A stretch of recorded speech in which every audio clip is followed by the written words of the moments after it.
जय श्री सद्गुरुदेवाय नमः। जय श्री गणपति देवाय नमः। ओम नमो भगवते वासुदेवाय। श्रीमद् भागवत महापुराण तृतीय स्कंद तीसरा अध्याय। भगवान की अन्य लीला चरित्रों का वर्णन।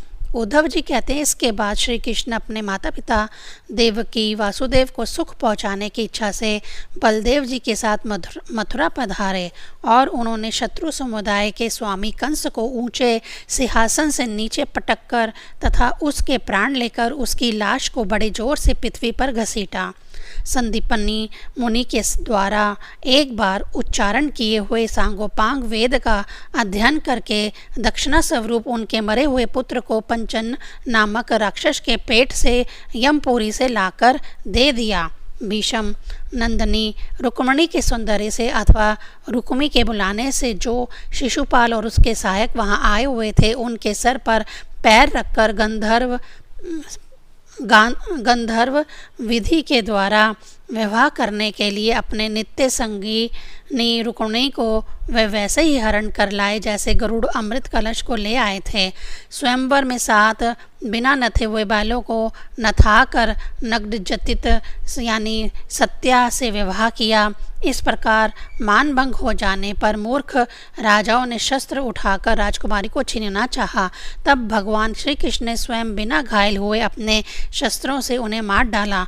भगवान विषयी पुरुषों की सी लीला करते हुए अपने प्राण प्रिया सत्यभामा को प्रसन्न करने की इच्छा से उनके लिए स्वर्ग से कल्प वृक्ष उखाड़ लाए।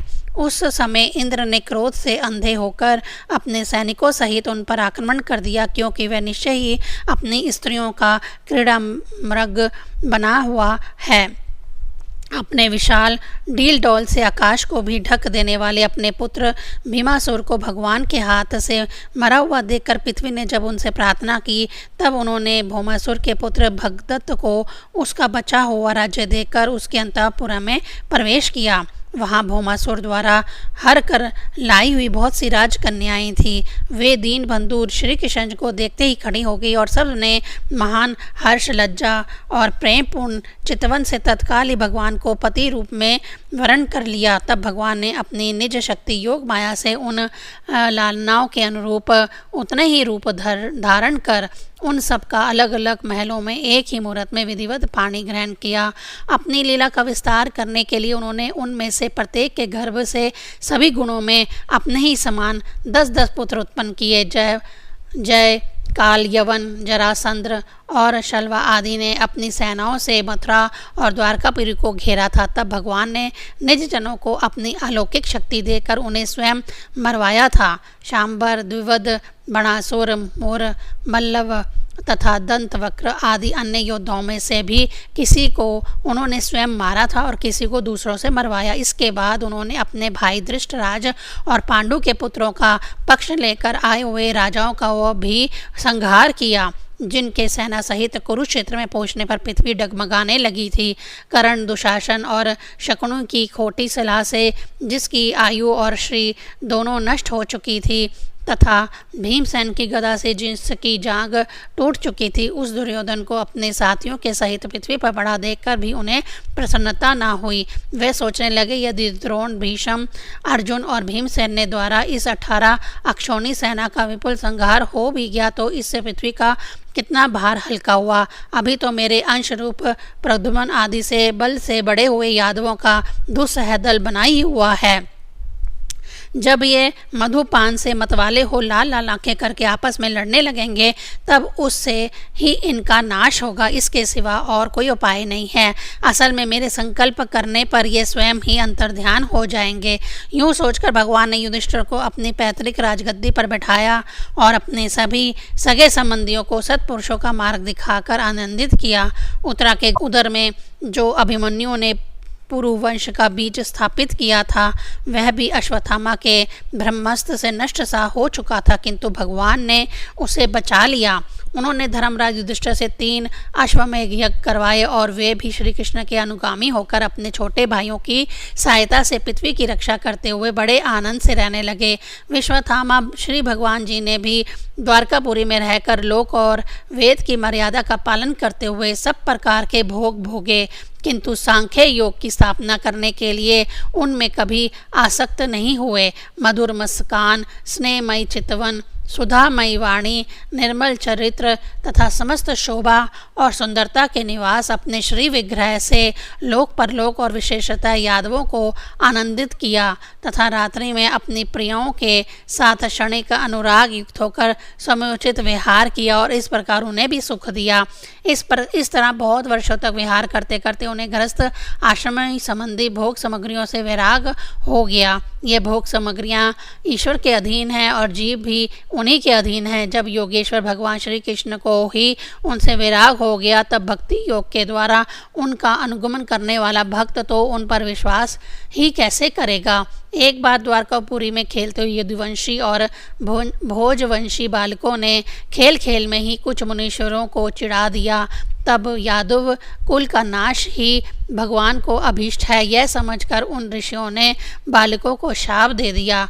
उसके बाद कुछ ही महीने बाद भावी वश ऋषि भोज और अंधक वंशी यादव बड़े हर्ष से रथों पर चढ़कर प्रभास क्षेत्र को गए। वहां स्नान करके उन्होंने उस तीर्थ के जल से पितर देवता और ऋषियों का तर्पण किया तथा ब्राह्मणों को श्रेष्ठ गौएं दी। उन्होंने सोना चांदी शैया वस्त्र मृगचरम कंबल पालकी रथ हाथी कन्याएं और ऐसी भूमि जिससे जीविका चल सके तथा नाना प्रकार के सरस अन्न भी भगवत अर्पण करके ब्राह्मणों को दिए। इसके पश्चात गो और ब्राह्मणों के लिए ही प्राण धारण करने वाले उन वीरों ने पृथ्वी पर सिर टेक कर उन्हें प्रणाम किया। 3वां अध्याय संपूर्ण। 4था अध्याय। उद्धव जी से विदा होकर विदुर जी का मैत्रेय ऋषि के पास जाना। उद्धव जी ने कहा, फिर ब्राह्मणों की आज्ञा पाकर यादवों ने भोजन किया और वारुणी मदिरा पी। उससे उनका ज्ञान नष्ट हो गया और वे दुर्वचनों से एक दूसरे के हृदय को चोट पहुँचाने लगे। मदिरा के नशे से उनकी बुद्धि बिगड़ गई और जैसे आपस की रगड़ से बांसों में आग लग जाती है, उसी प्रकार सूर्यास्त होते होते उनमें मारकाट होने लगी। भगवान अपनी माया की उस विचित्र गति को देखकर सरस्वती के जल से आचमन करके एक वृक्ष के नीचे बैठ गए। इससे पहले ही शरणागतों का दुख दूर करने वाले भगवान श्री कृष्ण ने अपने कुल का संहार करने की इच्छा होने पर मुझसे कह दिया था कि तुम बद्रिकाश्रम चले जाओ। विदुर जी, इससे यथापि मैं उनका आशय समझ गया था, तो भी स्वामी के चरणों का वियोग ना सह सकने के कारण मैं उनके पीछे पीछे प्रभास क्षेत्र में गया। वहाँ मैंने देखा कि जो सबके आश्रय हैं किंतु जिनका कोई और आश्रय नहीं है, वे प्रीतम प्रभु शोभाधाम श्याम सुंदर सरस्वती के तट पर अकेले ही बैठे हैं।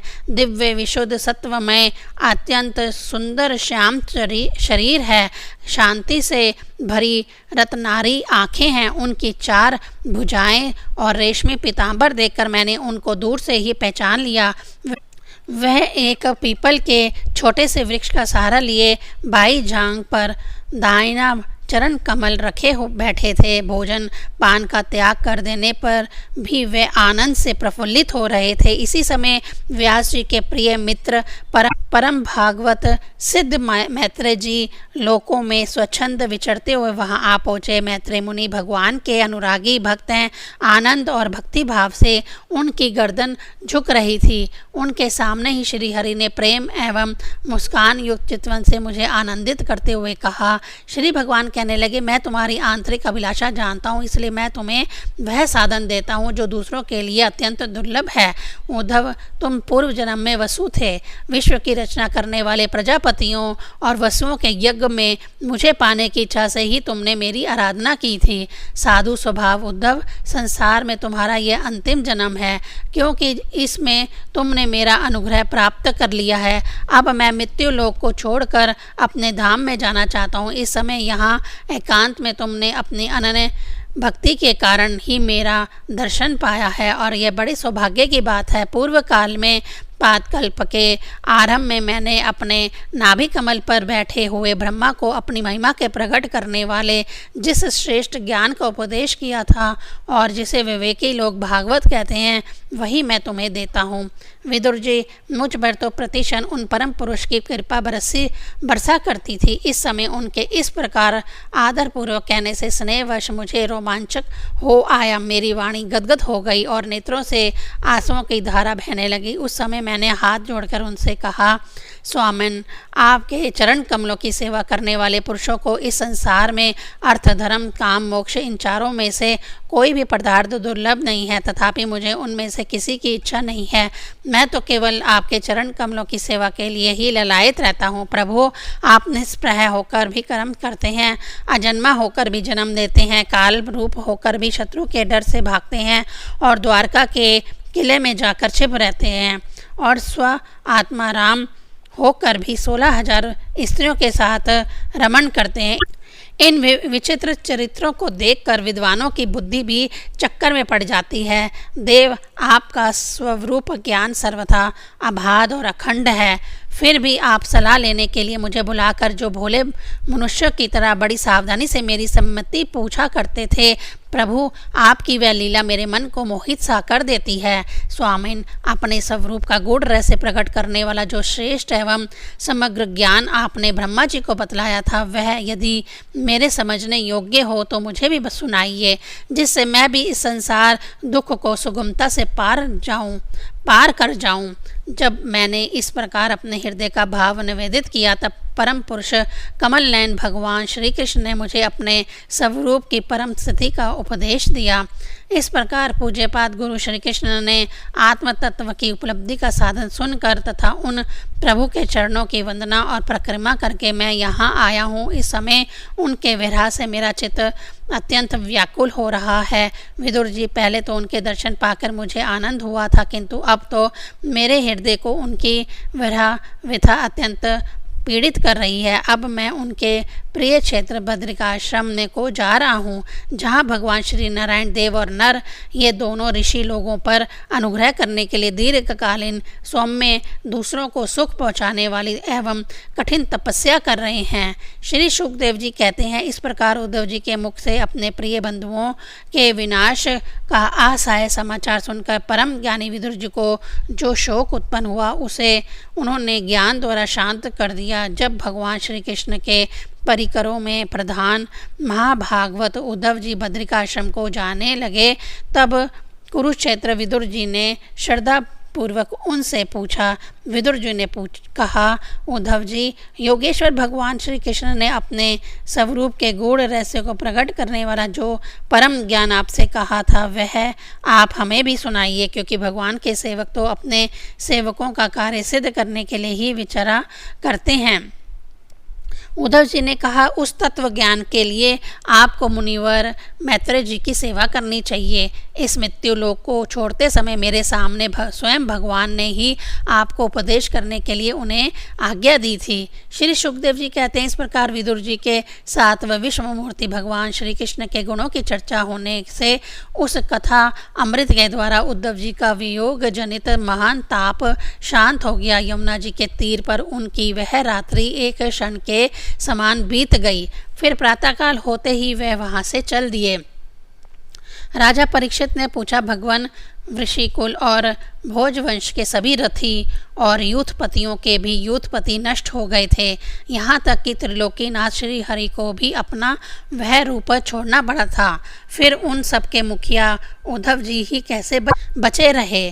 श्री सुखदेव जी ने कहा, जिनकी इच्छा कभी व्यर्थ नहीं होती, उन श्री हरि ने ब्राह्मणों के शाप रूप काल के बहाने अपने कुल का संहार कर अपने श्री विग्रह को त्यागते समय विचार किया।